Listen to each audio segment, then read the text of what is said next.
While the Denver Broncos are set at wide receiver at the top of the depth chart, they could look to better their depth. This isn't as good of a class for receivers as it was last year, but there are still plenty of options for them to look at. Denver could return to SMU, the alma mater of Emmanuel Sanders and Courtland Sutton, to get Reggie Roberson. Injuries are a big concern with Roberson, which is likely will keep him as a third-day option because his traits are all there. He doesn't have the most extensive route tree, but his routes are solid with good burst and speed for instant separation. The skills are there to challenge every level of the field, and he can be devastating on slant routes with how quickly he can get open. The injuries really are the big concern, as it could really hamper what speed he brought to the table. If he returns to form, adding more speed to the offense somewhere on day 3 could really be beneficial. Speaking of speed, we have Marquez Stevenson out of Houston, who has speed for days to carry him to a decent NFL career. Injuries with Stevenson are also a concern, as he missed time in 2016 and all of 2017 from a torn ACL. There is a lot of versatility with how you can use Stevenson and line him up on offense, but also he has value as a returner. Speed is what it comes back to, and with the speed of Jerry Jeudy and KJ Hamler, adding Stevenson could add even more strain to opposing defenses. He can line up in the slot or on the boundary and challenge every level of the field, not just because of his speed, but also his burst. His route running, it isn't the best, but we would have the pieces around him to better that area if he was selected by the Broncos.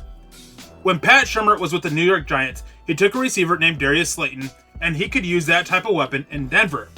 In this draft, that option would be Florida State's Tamron Terry, who has good size and speed for a very dangerous combination. Terry is very smooth with his routes, with a giant catch radius to help go get some poorly placed passes.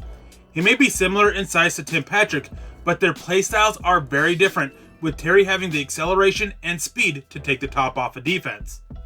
This would be a missing piece added to the offense that they could really use to better the ability and threats of their other receivers. There is an issue with drops, which were a concern with Hamler and Jeudy, so if the coaching staff thinks they can fix it, Terry can be an option.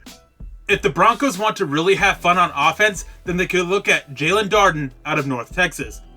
Darden is a smaller and faster gadget-type receiver that is similar in mold, size, and play style to KJ Hamler.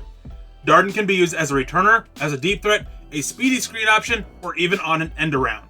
Again, he is very similar to KJ Hamler, and while some may be against that, those similarities are where he can have a lot of fun on offense. You want to complement skill sets, and with gadget players, how you use them could make them complementary. Hamler and Darden could really take this offense to the max with the versatility they have, which makes it all that much harder to defend. Denver has looked to Iowa as sort of a pipeline recently, and they have a receiver in Amari Smith that could fit the offense. He is a very smooth athlete that can get quick separation and transitions to being the ball carrier smoothly, looking for max yardage. While he isn't the strongest or most physical type of receiver, which is a concern against press coverage, he can be used inside and out. His route running will need a lot of work to clean up, as he just relies on athleticism at this stage of his development. With what he brings to the table, he may have a very limited impact his rookie year, as most receivers do, which makes him an ideal option for the 5th or 6th spot in Denver.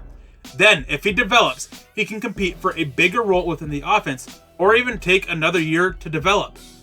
Depth can always be worked on, and in the 3rd day of the NFL draft is the best time to look to do just that. These receivers can all help the Broncos' depth and be pieces for the future if they develop, as whoever drafts them hopes they do. For Mile High Huddle, I'm Eric Trickle.